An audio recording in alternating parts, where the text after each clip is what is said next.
Assalamualaikum warahmatullahi wabarakatuh. Saya Silva Farah, nomor absen 31 dari kelas 12 MIPA 8. Pada video kali ini, saya akan melakukan uji coba penentuan asam basa menggunakan indikator alami dengan tujuan mengetahui cara membuat indikator asam basa dari bahan alami dan mengetahui sifat asam basa dari suatu zat dengan menggunakan indikator alami. Kemudian, alat dan bahan yang diperlukan, yaitu ada sendok plastik untuk pengaduk, wadah, blender. Kemudian untuk bahannya ada kunyit, wortel, buah naga, kol merah, dan bunga sepatu. Berdasarkan landasan teori, yang pertama, asam secara umum merupakan senyawa kimia yang bila dilarutkan di dalam air akan menghasilkan larutan dengan pH lebih kecil daripada 7. Asam adalah suatu zat yang dapat memberi proton atau ion plus pada zat lain atau zat basa. Proton dapat menerima pasangan elektron bebas dari suatu basa. Suatu asam bereaksi dengan suatu basa dalam reaksi penetralan untuk membentuk garam. Yang kedua, basa. Basa adalah zat-zat yang dapat menetralkan asam. Secara kimia, asam dan basa saling berlawanan. Basa yang larut dalam air disebut alkali. Jika suatu senyawa basa dilarutkan ke dalam air, maka akan terbentuk ion OH- dan menghasilkan pH lebih besar daripada 7. Ion hidroksida atau OH- mau terbentuk karena senyawa hidroksida menjadi satu senyawa elektron saat dimasukkan ke dalam air. Kemudian sifat-sifat asam dan sifat-sifat basa. Sifat-sifat asam yang pertama, asam ketika dilarutkan ke dalam air. Yang kedua, asam terasa menyengat ketika tersentuh dan dapat merusak kulit. Asam bereaksi hebat dengan logam. Asam itu termasuk elektrolit. Kemudian sifat-sifat basa. Yang pertama, basa bersifat kaustik. Licin seperti sabun, rasanya pahit, dan dapat menghantarkan arus listrik. Kemudian kita lanjut untuk uji coba. Di sini ada cuka, di sini ada air sabun, dan di sini sudah ada bahan-bahannya. Ini ada kunyit yang sudah dihaluskan menggunakan blender, kemudian diberi air seperti ini. Kemudian di sini ada kol merah yang sudah di blender lalu hanya diambil airnya. Kemudian di sini ada bunga sepatu yang sudah dihaluskan dan diberi air. Di sini ada buah naga yang sudah di blender dan diberi air, kemudian disaring.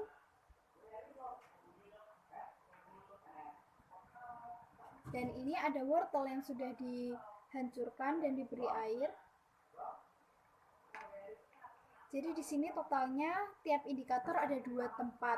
Yang tempat pertama untuk percobaan dengan cuka, yaitu karena cuka bersifat asam. Kemudian di sini ada sabun yang bersifat basa untuk percobaan yang kedua. Yang pertama, ini ada wortel, cuka.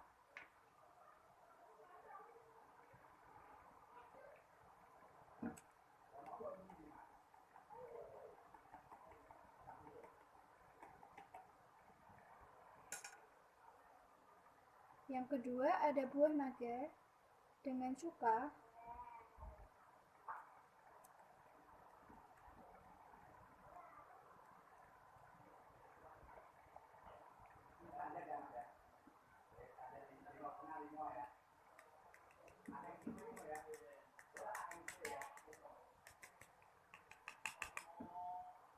Kemudian yang ketiga ada bunga sepatu dengan cuka.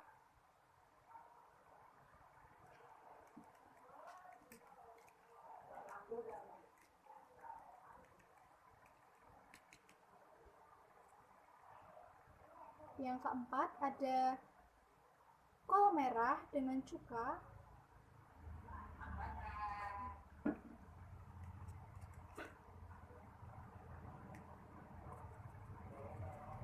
Kemudian yang kelima ada kunyit dengan cuka.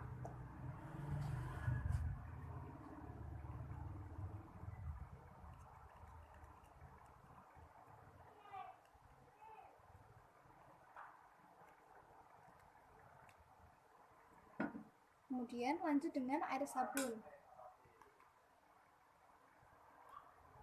Yang pertama, kita masukkan air sabun ke dalam wortel.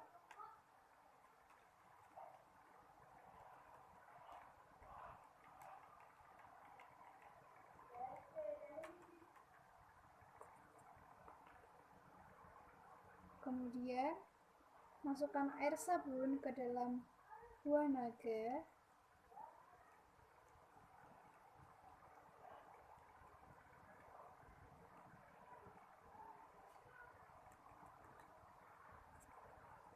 Kemudian masukkan air sabun ke dalam bunga sepatu.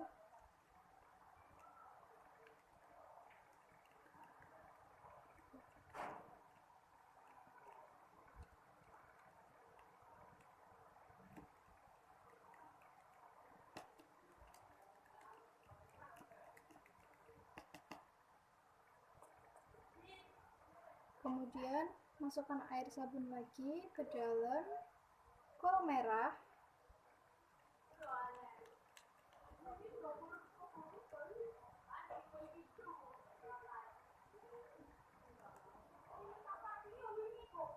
Kemudian masukkan air sabun ke dalam kunyit.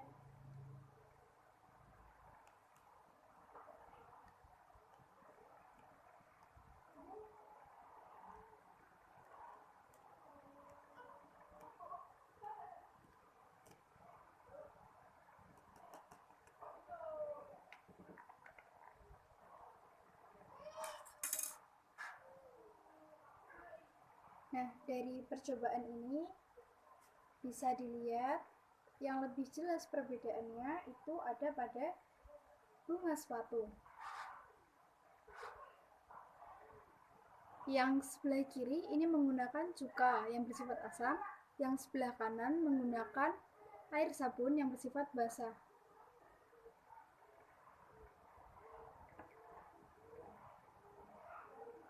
Kemudian ini juga terlihat jelas pada kol merah.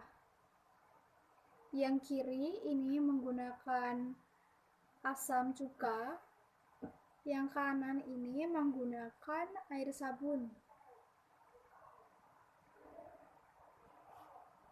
Jadi kesimpulan dari percobaan asam basa pada indikator alami ini adalah sifat suatu larutan dapat ditunjukkan dengan menggunakan indikator asam basa, yaitu zat-zat yang warnanya berbeda dari larutan asam basa.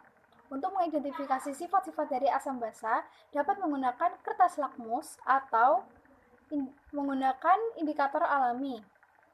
Alat yang bisa digunakan untuk mengidentifikasi adalah larutan bersifat asam, basa, dan netral. Cuka yang bersifat asam, untuk air sabun yang bersifat basa. Lalu indikator alaminya adalah tadi saya menggunakan kol merah, kunyit, wortel, buah naga, dan bunga sepatu.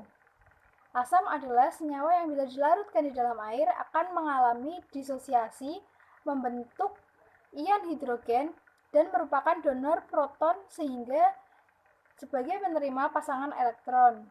Sedangkan basa adalah senyawa yang bila dilarutkan dalam air akan mengalami disosiasi, membentuk ion hidroksida, dan merupakan akseptor serta sebagai pemberi pasangan elektron.